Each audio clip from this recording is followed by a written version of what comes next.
too. And I feel like I didn't realize that when I first started, because I was already going through my own internal kind of hell from when I first started and what they were seeing because they filmed in advance, like because of how much I was struggling to kind of find my footing.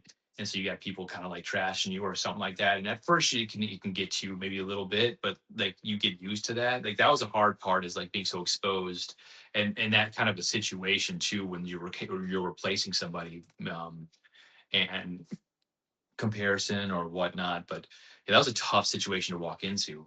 But so on top of that, it was tough just to hear, you got support, but then you have people that are kind of like, but I mean, I know that doesn't affect me anymore nowadays.